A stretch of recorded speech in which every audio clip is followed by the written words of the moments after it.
If you would like to be in with a chance of winning $500 to spend on whatever you want at Competitive Cyclist, then keep your eyes peeled in this video.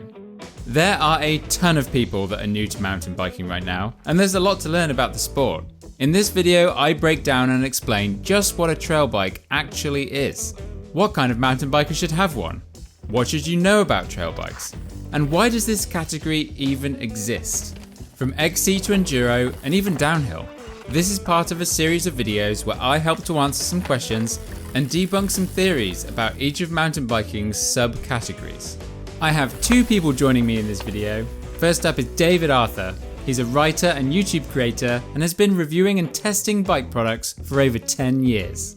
A trail bike to me is my favourite mountain bike for a start. It's a perfect mountain bike for me. But it's a Goldilocks between a cross-country bike and an enduro bike. Between 120 up to 140, maybe 150 travel. And along with David, we have Andrew Neathling, a professional downhill racer with podiums and race wins all over the globe. It's a bike that can really do it all and do it all well. You know, it fits into really every category. The trail bike is a bit of an odd child when it comes to finding its place in the world of bikes. It's not quite an enduro bike, but it's tougher than a cross-country bike. And to make things more complicated, the way these bikes are being designed and spec'd is blurring the lines between themselves and an enduro bike. Historically, a trail bike was intended to be used for mountain biking in the most general sense. It was likely going to be ridden by someone who would perhaps ride intermediate trails and possibly only rode once every few weeks. Bikes were being spec'd with lighter components like slimmer suspension forks and lighter casing tyres, as they were being marketed to people who wanted to ride cross-country but also weren't looking to race. It was more about genteel bike rides and exploring new areas at a more leisurely pace. Do you think that the trail bikes from 10 years ago were more slanted towards cross-country bikes and nowadays they're more slanted towards enduro bikes? Yeah, that's a good question. I would say they probably grew out of a cross-country bike and just had the travel increased. So that's why I still liked weights back then, but they just kind of amped up cross-country bikes. And I remember them being quite noodly or flexy in extreme situations, and you still had that kind of steeper geometry. And I think that's why modern bikes are so good, because they are inspired and influenced by enduro bikes with the geometry. With the popularity of these bikes, there was a boom of interest in flow trails. With purpose-built machine tracks filled with the odd jump and big sweeping berms, the trail bike was the ideal tool to ride them. With 120 to 140 millimeters of travel, you could ride your weekends away with pure enjoyment. But when you look at some of those bikes from 10 years ago, some of those bikes are really light compared to what we have now. So I think sometimes the weight has gone up, but then you are getting a much more capable bike. Much better suspension technology for a start, much more efficient. But fast forward to modern times and the trail bike is almost indistinguishable from an enduro bike. It's got the same big and powerful disc brakes, it's got the beefed up suspension fork, the tyres are chunky and thick, and the geometry is slack and aggressive.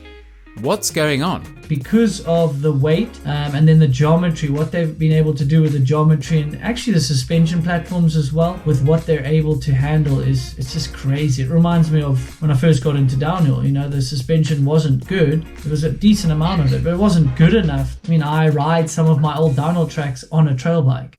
Perhaps the only difference is the amount of suspension.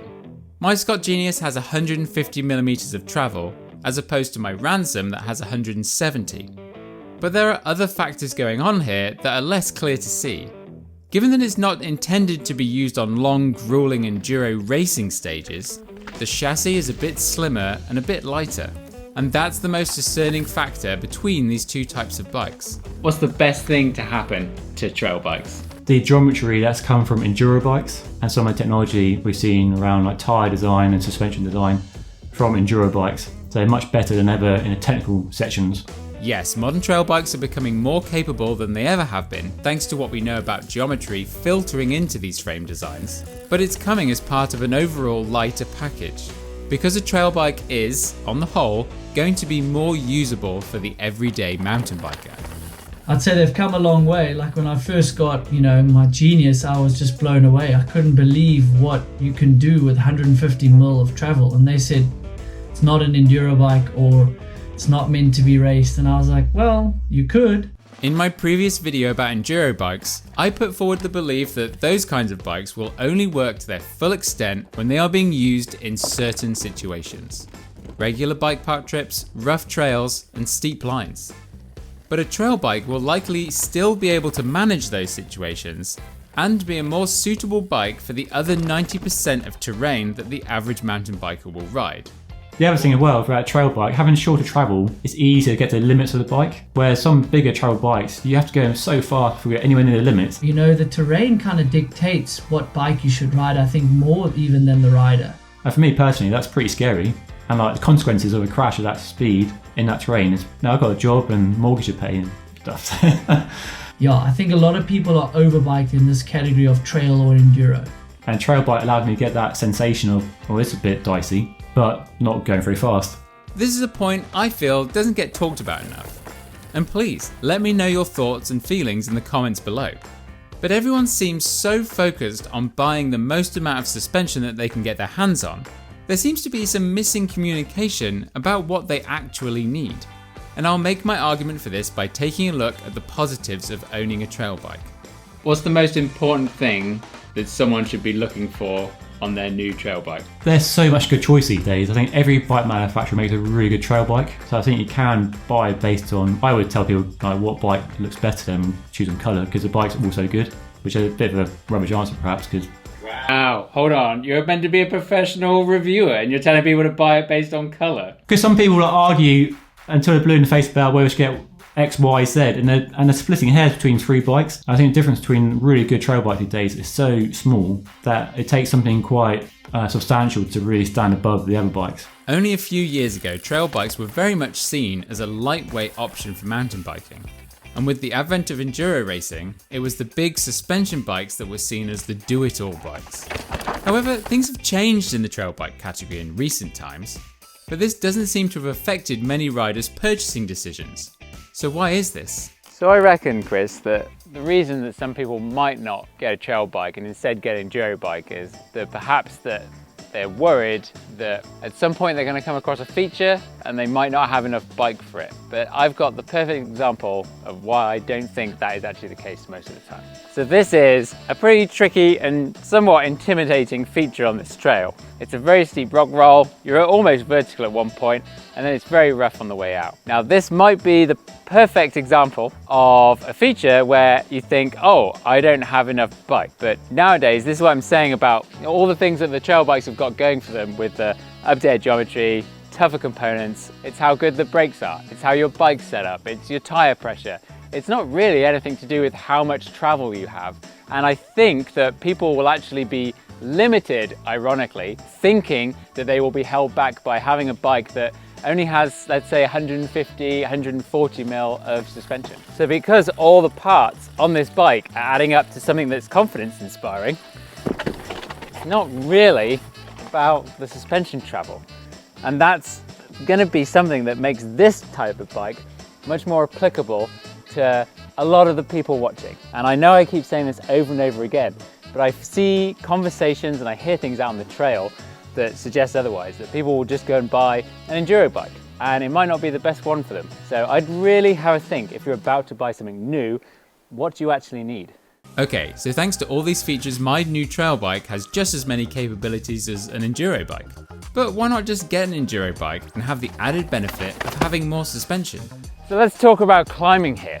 Now, I've already said this is a bit of an all-round bike, so you can kind of predict what I'm going to say.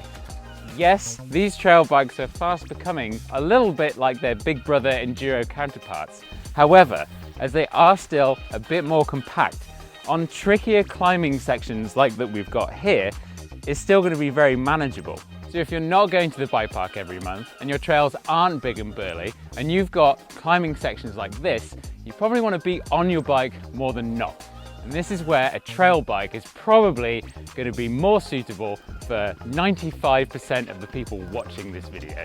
And this is where that lighter, more manageable chassis makes all the difference. Having a bike that's easier to handle is going to make your mountain bike rides simpler.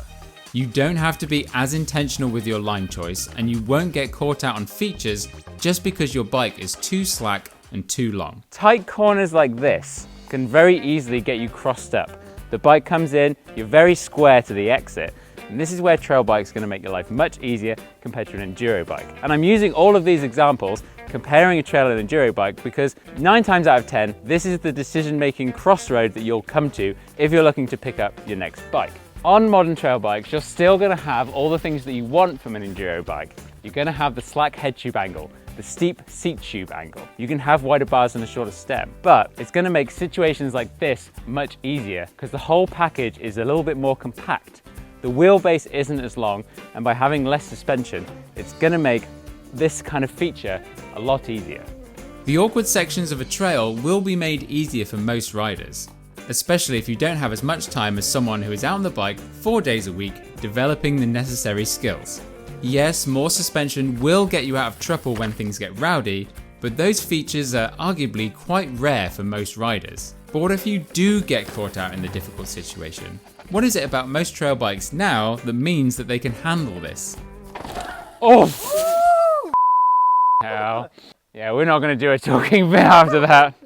A few years ago, a feature like this might catch your trail bike out. And there are many reasons why trail bikes are now more burly than they used to be, but I think the biggest one is the fact that you're going to see a lot more trail bikes come with 29-inch wheels. Now, a lot of you are going to hate me for this, but let me explain. Bigger wheels handle these tighter compressions much better than the small wheel counterparts, and that's going to make these trail bikes more capable. And now to tell you how you can get your hands on a whopping $500 US to spend at Competitive Cyclist. All you have to do is follow me on Instagram @PaulThePunter and go and follow Competitive Cyclist as well, and then comment below what you would want to spend the money on. If you're up to me, I'd grab some Shimano AM7 shoes, which are light and comfortable enough for every kind of riding I do.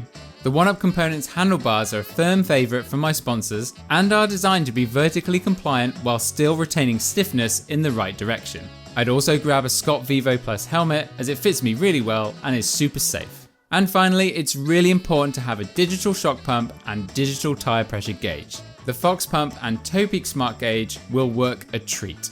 Whoa, that's actually quite a lot of kit. Now I want to hear what you'd pick up. And no, the winner will not be picked based on what you have chosen. You've got a couple of weeks to get your entries in, at which point I'll get in touch with the winner directly and verify that they've met all the criteria. No purchase is necessary, but restrictions may apply. Best of luck to everyone, and I can't wait to see what you've chosen. If you have any questions about gear, head over to the really helpful crew at Competitive Cyclist and tap into their gearheads knowledge. They know a lot. And if you want to pick up any of the gear I've suggested, hit the link in the description below and use code PUNTER15 at checkout for 15% off your first purchase. Okay, let's get back to the video. So now we've talked about just how tough these smaller bikes are, when are they going to hold you back? What are their real weaknesses? The simple answer is that they are a jack of all trades, but not quite the ideal solution for everything. I guess it could hold you back in terms of weight, going off a big climb, and if you're tackling some really gnarly descents, but then it comes down to where you're riding and choosing the bike for your riding. And certainly here in the UK, a trail bike can do pretty much all the trails here in the UK bar maybe Fort William or somewhere, but it will get down. When compared to a cross-country bike, they've got some extra weight to them, and the tyres will have a bit more drag when going up the hills. Where an XC bike is nimble, the trail bike will get the job done, but at a slower pace. Yes, they are designed with the longer rides in mind, but it's for rides that aren't against the clock. This principle of speed also applies to the descending capabilities of a trail bike. In my enduro bike video, I talked about how more suspension is going to save fatigue on longer descents. And this is where an enduro bike will beat a trail bike every day of the week. Long days in the bike park, or even a holiday to the mountains, you're going to be able to ride for longer. However, you will see that the two biking categories share similar types of components. And the frames on trail bikes are so well made nowadays that they are tough. They're just not as tough as an enduro bike. But how often are you going to push that enduro bike to its limit? Let's look at the rider profile for a trail bike owner. And that's quite easy to do because it's pretty much everyone. A lot of people will only have the capacity for one bike, and it should be ready to do everything. Who should buy a trail bike? Anyone who just wants a mountain bike that can do everything really well, and they won't be held back whether climbing or descending in any situation. It depends on how serious you take your riding in terms of how gnarly and how you want to, what terrain you want to ride. Yes, an enduro bike won't hold you back when you do your yearly trip to the chairlift, but it's very easy to slip into this mindset. More than likely, that isn't what you are doing with the large majority of your riding time. Riders will need a bike that keeps mountain biking enjoyable, and by that statement, I mean it should make the friction to go for a ride as low as possible. Not every person is going to be able to stay fit enough to crush 4 pedals up a hill every bike ride, nor will they have the strength to maneuver that big bike around their local trails. And having a bike that makes those rides as fun as possible is incredibly important. It may not be the fastest up or the fastest down, but it'll get up and down really well. So you won't be lugging around all extra weight on a climb or kind of descending on a really sketchy cross-country race bike. You know, if you're not got big steep mountains, if it's not super rough, you know, it's really tough to push someone into an enduro bike. That's often just too much bike. Even for me that comes from a downhill background that loves my enduro bike. Even for my local trails in Squamish, I will more than likely reach for my trail bike. The modern geometry numbers, the reliable components, and just how flexible they are means that when I turn up to the trailhead, my trail options aren't going to be limited. Lots of people stump up for an enduro bike because they aspire to push their riding and have visions of going on these huge adventures, when you can likely live out those dreams on a trail bike and still have the best times on the routes that you regularly ride. How many people do you think buy an enduro bike when they should be buying a trail bike? All of them. All of them, yeah. So I used to live in London. I used to ride, like you, down the Surrey hills, and everybody there on an enduro bike, and then they're riding really slowly up the hills, and then not really getting anywhere near the limits of the bike and the descent, and they're overbiked, to use that, that phrase, they are overbiked. And I get it, I get why people buy that stuff. I fall prey to the marketing, and you want that car or that bike because it says something about you and that you aspire to that riding. Yeah, I mean, I think that's sometimes maybe marketing hype, that's sometimes watching what the pros ride, wanting to emulate the guys that ride so well, which is pretty understandable. It's really normal. But often it's too much bike for the way you're riding and the type of rider you are. So you get a lot of riders will have a better time on a trail bike. So I get my adrenaline from going as fast as I can on rough terrain or big jumps. So that's why I might favor an enduro bike. But you know, you've got to really be honest with what your riding is and the speed you're going to go. If you want to catch more videos just like this one, then make sure you're subscribed to the channel. Amazingly, 80% of my viewers aren't subscribed, so hit that button. Don't forget to leave a like and comment below how you'd spend the $500 from Competitive Cyclist, who are awesome for sponsoring these videos and mean I can carry on stepping up the quality of my videos. So use code PUNTER15 at checkout for 15% off your first purchase. Cheers punters, I'll see you next time.